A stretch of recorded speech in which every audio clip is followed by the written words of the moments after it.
Europa ha sido tradicionalmente el origen de los misioneros que se han dirigido hacia África y Asia a evangelizar. Hoy, en cambio, Europa es la principal tierra de misión que tiene la Iglesia.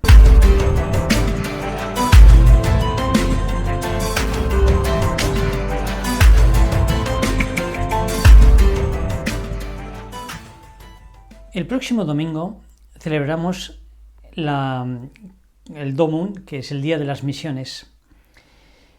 En una sesión anterior recordamos cómo ha evolucionado desde que comenzamos el Domum y a dedicar un día al año no solamente a la cuestación, sino a la oración por las misiones, cómo ha evolucionado la geografía religiosa del mundo, especialmente en África y en Asia. Cómo África se ha convertido de tierra de misión a tierra de promisión. En 1900 África contaba con 2 millones de católicos, hoy son casi 200 millones de católicos. Para el año 2050 se calcula que serán unos 500 millones de católicos. En cambio, Europa, que ha sido el origen de los misioneros que han evangelizado ese continente, en este tiempo se ha secularizado. Entre los 1.117 territorios de misión oficiales no está Europa. Y sin embargo es la tierra de misión más importante que tiene hoy la Iglesia y la más difícil de todas. Porque Europa tiene una peculiaridad respecto al África o el Asia, y es que es post-cristiana. Y es post-cristiana en buena medida porque es postmoderna. Esto hace que el misionero que Europa necesita sea sustancialmente distinto del misionero que se ha dirigido a esos otros países y continentes que no eran cristianos ni aún hoy son postmodernos. La principal dificultad que tiene la Iglesia en Europa hoy quizá no venga de el núcleo de su mensaje, no venga de su propuesta de Cristo, sino que venga más bien de la inculturación que hizo la Iglesia en la modernidad. A la Iglesia le costó entrar en la modernidad, tuvo grandes dificultades, pero finalmente se inculturizó, se hizo moderna, asumió los valores de la modernidad y hoy esa civilización, esa cultura moderna ha dejado paso a la posmodernidad. ¿Qué es esto de la posmodernidad? Es una reacción a ciertos valores propugnados por la modernidad que se han demostrado insanos, no verdaderos y por tanto insanos. Se podría decir, simplificando al máximo, que así como la cristiandad, es decir, la civilización medieval, tenía como referente fundamental la religión, era una cierta teocracia, la modernidad, la siguiente civilización, tuvo como referente las ideologías, las ideas. Las ideas que se convirtieron en sistema, que intentaron explicarlo todo. Incluso la ciencia y la tecnología, cuando se convirtieron en metarrelatos, se convirtieron justamente por eso también en ideología. Esa es una tecnocracia. Y hoy esto se ha demostrado que es insuficiente. El avance de la ciencia, de la técnica, las ideologías mismas han dado lugar a las 2 grandes guerras mundiales y a un progreso sin precedente, como el que hoy tenemos, pero acompañado de una insatisfacción también sin precedentes. Nunca como hasta ahora han estado los psiquiátricos o los psiquiatras tan demandados, ni el suicidio se ha considerado como una alternativa tan deseable, un derecho fundamental, una conquista social. Quizá se podría decir también que en la Edad Media la actitud fundamental era la de la contemplación, es decir, la verdad estaba en las cosas, se conquistaba por contemplación, pero una contemplación vigilada. Siempre bajo la tutela del dato revelado. En cambio, la siguiente cultura, la civilización moderna, tuvo como paradigma la razón pura. Era la pretensión de que la reflexión, la ciencia, la tecnología, las ideas serían capaces de construir un paraíso en la Tierra. Esto, después de demostrarse falso, ha dado lugar, quizá está dando paso, a una actitud básica de contemplación pura, no vigilada como en un tiempo, sino contemplación pura. Pero no racionalismo. Por eso la propuesta cristiana y la actitud de los cristianos, en la medida en que participe de estos valores de la modernidad, como es el racionalismo, como es el voluntarismo, es rechazada, resulta odiosa, pero fundamentalmente por esos valores, no por el mensaje. Algo semejante, por poner un ejemplo un poco pedestre, a lo que ocurriría a un profesor de religión al que sus alumnos no tragan, pero no tanto por la materia, sino por su manera de enseñar, porque le falta pedagogía, o todavía peor, porque tiene un carácter insoportable. Algo así está ocurriendo con la Iglesia de hoy. Su pedagogía, su carácter son insoportables, resultan como de otra época, resultan como muy difíciles, muy rechazables, producen aversión, porque vivimos en una cultura que se llama posmoderna. Y esos valores de la modernidad, en cambio, no son cristianos. No son cristianos.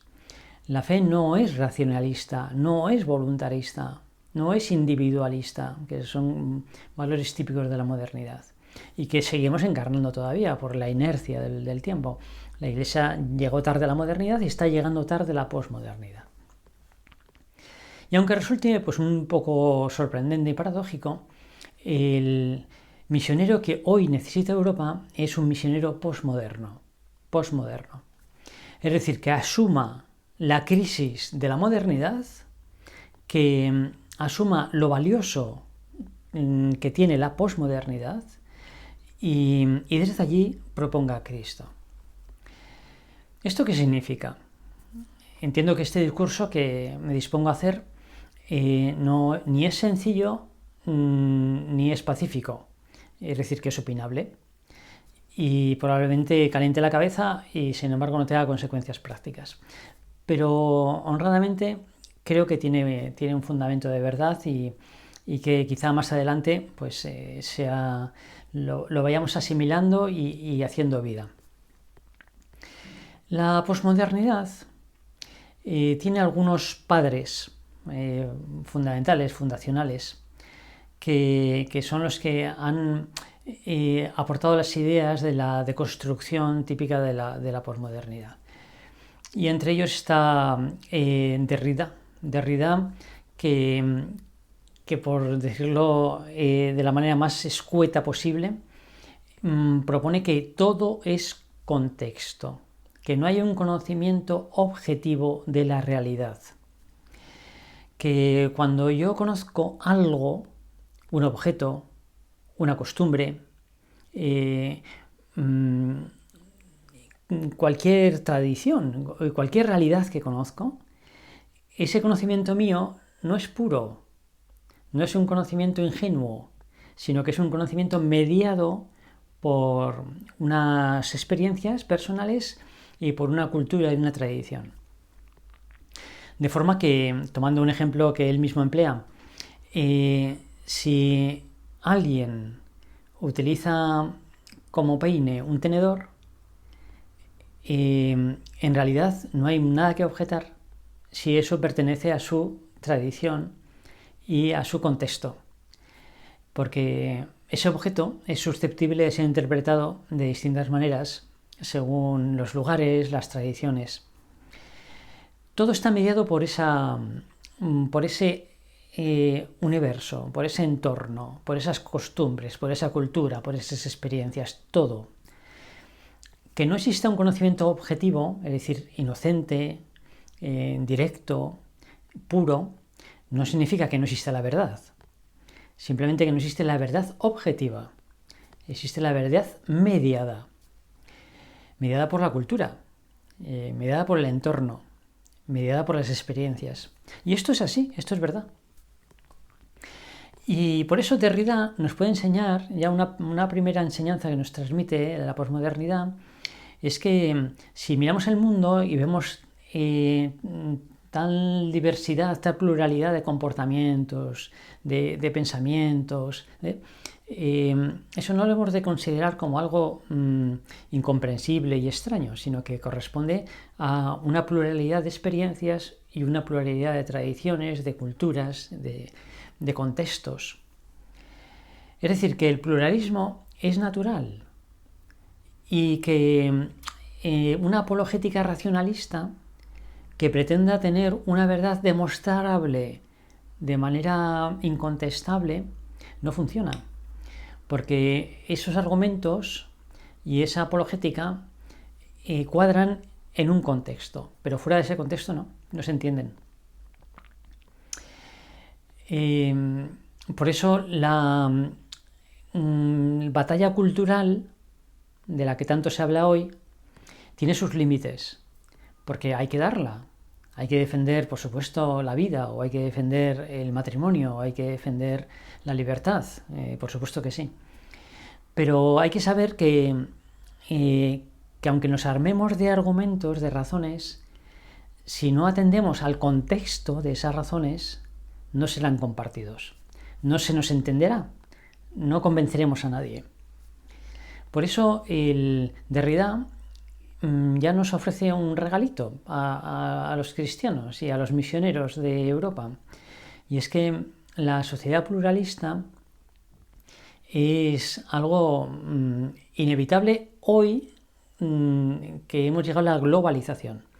Hace un tiempo ese pluralismo se daba disperso por el mundo. En China o en América o en Europa o en África en muchos aspectos se pensaba distinto y se comportaba en distinto. Ahora todo se ha mezclado porque nos hemos movido y estamos intercomunicados. Pero esto responde a distintos entornos, a distintas interpretaciones de la realidad, de las experiencias, de uno mismo. Es decir, que el pluralismo no es algo en sí mismo malo, es algo en sí mismo inevitable. Un segundo paso, y por tanto no hemos de temerlo en absoluto, y ahí estamos cómodos. Un segundo paso, ese entorno que permite interpretar las cosas, la realidad, que moldea mi conocimiento, no es nunca un entorno absolutamente objetivo, como pretendía el racionalismo de la modernidad. La ciencia afirmaba que poseía las claves de explicación, de interpretación de todas las cosas de manera objetiva. Hoy sabemos que no es así. Y aquí tenemos a Lyotard, que dice que todo es narración, todo es historia.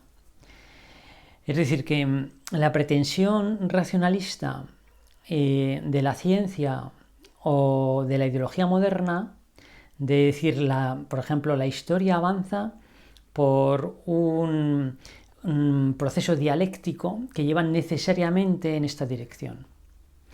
O decir, el hombre procede por un proceso evolutivo desde la materia inanimada que está movido por estas fuerzas. Esos son narrativas, esos son cuentos, esos son religiones, eso no es ciencia. Detrás de toda explicación, de toda fundamentación de los conocimientos, al final es una narración, es una historia. No es una ciencia, no es una demostración. Y también el cristianismo lo es. El cristianismo fundamentalmente es una historia. Y hemos de acudir al libre mercado de las historias, al libre mercado de las narraciones. Cuando Lyotard dice que todo metarrelato es falso, se está refiriendo con ello a toda historia que pretenda justificar con unos argumentos racionales, universales y objetivos ciertos conocimientos. Eso no existe. Pero en cambio no dice nada en contra de todo relato que procure explicarlo todo en base a la fe. Esto la posmodernidad lo admite. Es más, solamente admite esto. Viene a decir que todo contexto cultural es una narración, es una historia y por tanto se transmite por fe, por testimonio. Y que lo único que hay es una confrontación de historias, de narraciones, simplemente esto. Y esto efectivamente también es así. Y por eso hemos de acudir a ese libre mercado exponiendo la belleza de nuestra narración. Porque básicamente las narrativas que hoy están en conflicto en Occidente, en esta nueva misión que es Europa, es la narrativa liberal capitalista que explica que somos simplemente unos seres consumistas y que va dirigido a generar individuos que sean eficientes socialmente y que sean muy buenos consumidores. Y por otro lado está la narrativa cristiana, que viene a decir que somos seres hechos, creados por el amor para amar, y cuyo modelo es Jesucristo. Bien, estas dos narrativas son las que hoy están enfrentadas y que vence el mejor. Pero hemos de acudir sin ningún miedo y con creatividad y sobre todo con experiencia de nuestro producto a ese libre mercado. Si es objetivo, si es bueno, más que objetivo, si es correcto, nos lo quitarán de las manos. Y si no funciona, pues que no progrese. Además, pues con razón.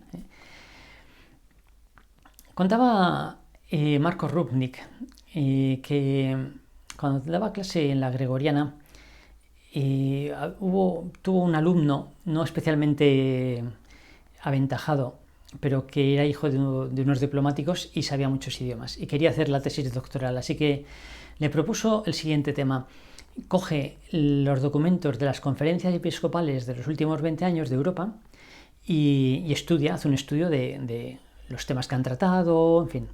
Y aquel joven que sabía muchos idiomas, pues pudo elegir muchas conferencias episcopales con muchos documentos de los últimos 20 años. Los resultados fueron, decía Rupnik, demoledores, porque muchos de esos documentos trataban justamente del proceso de secularización que se estaba produciendo en Europa en los últimos 20 años. Y siempre una primera parte era como muy racionalista, muy sesuda, muy exacta, ¿no? Con unos análisis que muy convincentes. Y una segunda parte final que consistía en después del diagnóstico, la terapia, la propuesta de soluciones, de respuestas. Y decía Rupnik, esa primera parte calentaba la cabeza, no servía. O sea, no. Y sobre todo la segunda parte era muy fría, la primera. Y la segunda, muy estéril. ¿Qué ha pasado con esos medios, con esas soluciones? ¿Qué han solucionado? ¿Se ha detenido la secularización o avanza crecientemente? En definitiva, que el momento actual es el momento del enfrentamiento de dos antropologías, de dos concepciones de la persona. O somos consumistas o somos criaturas hechas a imagen del amor para amar. Esta es la verdadera confrontación en la evangelización. Quien sepa explicar mejor cada una de sus propuestas triunfará. El marketing, lógicamente, está a favor del consumismo y la evangelización a favor de esta otra propuesta. Así que Lyotard también es muy aprovechable en nuestro tiempo cuando nos dice todo es narración. Vamos a afilar nuestra narración, vamos a ser fieles a ella. Vamos a hablar de Jesucristo sin ambages, no quedarnos en lo social o en algunos aspectos secundarios o que vengan después. La moral, las ideas vienen en segundo lugar. En primer lugar es Jesucristo como modelo. Y hay un tercer autor de la posmodernidad, muy importante, un gran protagonista, que es Michel Foucault. Foucault viene a decir que si todo es interpretación, como decía Derrida, y si esa interpretación depende de un entorno narrativo, como decía Lyotard, Foucault añade que ese entorno narrativo y por tanto la interpretación depende del poder. Es decir, que el poder crea conocimiento, que los entornos narrativos han sido creados por influencia del poder, que todo en la sociedad es un entrecruzado de fuerzas de poder, que vivimos una sociedad disciplinaria, que cuando vemos una cárcel, una prisión o un hospital o un colegio, que son instituciones disciplinarias, eso no son más que concentrados de lo que pasa socialmente, donde los poderes sociales tienden a dominar al individuo, a moldearlo a su imagen y en el caso de la cultura contemporánea, a moldearlo como consumidor. Bien, pues en este caso, aprovechando a Foucault, tendríamos que decir que en buena medida tiene razón, porque basta pensar, por ejemplo, cómo en los últimos años o decenios ha disminuido algunas prácticas sociales antes muy generalizadas, como podía ser el tabaco, ¿no? Resultaba difícil pensar que se iba a dejar de fumar y sin embargo se ha conseguido en buena medida. Cómo el poder es capaz de ir moldeando, esto es un ejemplo muy pequeño, ¿no? No digamos ya por el lado de la secularización, cómo han cambiado las costumbres en los últimos decenios, ¿no? Eso es verdad, es decir, que el conocimiento es fruto de las acciones de poder. Pero eso no es necesariamente malo, sino que eso depende de a qué se dirige esas disciplinas. ¿Cuál es el modelo de persona que intentan moldear? Y concretamente en el caso de la evangelización, queriendo o para moldear una persona semejante a Cristo, otro Cristo, la evangelización tendrá que llevar a Cristo, identificar con Cristo, proponer acciones disciplinarias, es decir, ejercicios que nos identifiquen con Cristo. Y por eso la nueva evangelización, la misión en Europa, consiste fundamentalmente en la propuesta de la conciencia de ser hijos de Dios, la filiación divina, es la autoconciencia, la autoestima fundamental. Esta es mi verdad más profunda. Soy hermano de Cristo, soy hijo del Padre. En segundo lugar, el estilo de vida de Cristo, que es el ir avanzando a lo largo del día e ir reconociendo en cada momento una propuesta del Padre. Reconocer ahí lo que el Padre me propone y responder que sí. Esto también se denomina la providencia, o vivir la vida como vocación. Uno al comienzo del día y en su vida en general tiene proyectos, tiene ideas, desea cosas y hacemos muy bien, pero hemos de avanzar luego con las antenas desplegadas para captar lo que el Señor nos dice a través de lo que pasa, a través de lo que no preveíamos, cuando nos cambian los planes, siempre atentos a discernir lo que el Señor nos propone y responder que sí. Es el estilo de vida de Cristo y por tanto del cristiano. Y en tercer lugar, la acción fundamental de Cristo, el amor hasta el extremo. Por eso nos dijo, haced esto en memoria mía, convertir la misa en el centro de la vida espiritual. El acudir a la Eucaristía para ahí llenar el corazón del amor de Cristo, contemplar como dice, este es mi cuerpo que se entrega por ti, te quiero hasta la última gota de mi sangre, e implicarnos en la dinámica de su entrega. Decir, yo también quiero convertir este día o esta semana en amor contigo, para ayudarte a salvar a todos los hombres. Y entonces nuestro día y nuestra vida se convierte, adquiere estructura pascual. Esto ya, en fin, lo hemos considerado en alguna otra meditación e incluso hay una serie dedicada a la forma pascual de la vida cristiana en este mismo canal. Bien, en definitiva, la conclusión final es que hemos descubierto el agua. Es como cuando vamos al médico y nos receta que bebamos agua o que demos paseos. O sea, las cosas más elementales que tendríamos que saber y que se nos han olvidado. Que muy resumidamente son las siguientes, que son como las características, los rasgos fundamentales de lo que el misionero occidental 2.0 o posmoderno necesita. Sentirse cómodo en un mundo pluralista. No quedar por eso perplejo o interpretar como que hay dos bandos. Eso se acabó hace mucho tiempo, no existen bandos. Lo que existen son distintas interpretaciones de la realidad y generalmente bien intencionadas, sin prejuicio de otras cosas, pero generalmente bien intencionadas. En segundo lugar, la propuesta narrativa de la fe en el libre mercado de las propuestas narrativas. Es decir, enamorarse de Cristo, meditar en la oración la vida del Señor, en hablar de Él, exponer el rostro de Cristo. Él se defiende solito. Si ponemos a la gente delante de Cristo, Él se defiende solito. Por tanto, la narrativa cristiana, la historia cristiana, la historia más grande jamás contada, el hacer del Evangelio el libro de cabecera de nuestra oración y a la hora de regalar o de recomendar.